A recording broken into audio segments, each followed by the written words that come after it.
Welcome to Here's How We Get There. It's the daily show filled with conversations about business and mental health in a down-to-earth style with real-world language. Now let's dive in with your co-hosts, Kenneth Shark Kinney and Trey Tucker.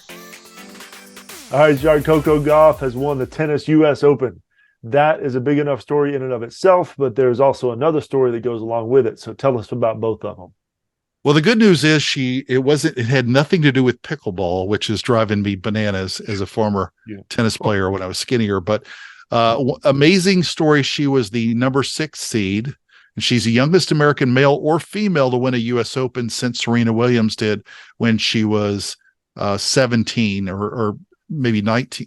She was 17, I believe, in 2001. Coco Gauff is 19, but beat Arina Sabalenka, who is now the number 1 in the world. Coco moved up to number 3 with this win. But what was really cool that drew some attention a little bit on the internet, and I think it was misreported by one of the shows, was that she fell to her knees and prayed after she defeated Arina in the 3-set thriller. And what was really cool about it, she appeared on the Today Show I believe the next day and talked about that moment of reflection, because what happened was it was reported that she was soaking it all in by another network. She wasn't soaking it all in. She was taking time to thank God for everything. She spoke about her faith and, what it meant to her. And I think what was really important about it was a couple things. We hear a lot of times athletes thank people about all these tough things that God did for them and helped them get over, throw a ball better, shoot a ball better, punch better if it's a fight, or maybe in this case, helped a forehand or a backhand. Personally, I just don't believe God's thinking about that. She also said she didn't pray for results, but she just asked that she get the strength to give it her all. And whatever happens, she realized she was blessed and she was just thankful for the moment. I believe she said something like she didn't have any words for it.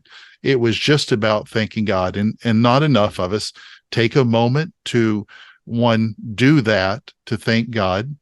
But also, if you're asked about it, let the world know that you're strong in your faith and your beliefs.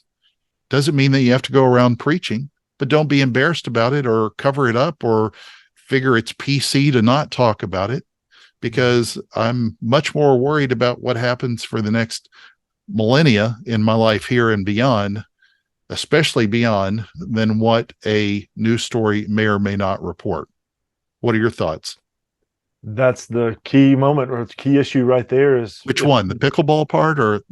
Yeah, you need to get into pickleball. Just join the crowd. I'm tired of you being contrarian.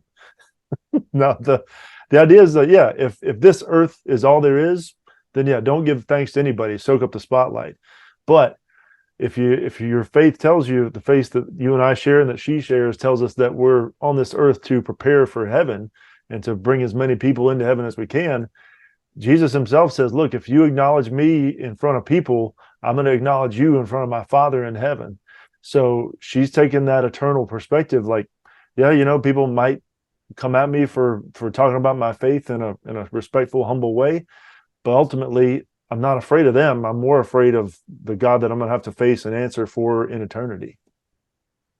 Well, whenever you're thinking about your forehand, don't ask God for help with that. Just thank him. Thank you for joining Shark and Trey on the Here's How We Get There show. Make sure to rate, review, and subscribe to the show, and visit here'showwegetthere.com. That's here'showwegetthere.com.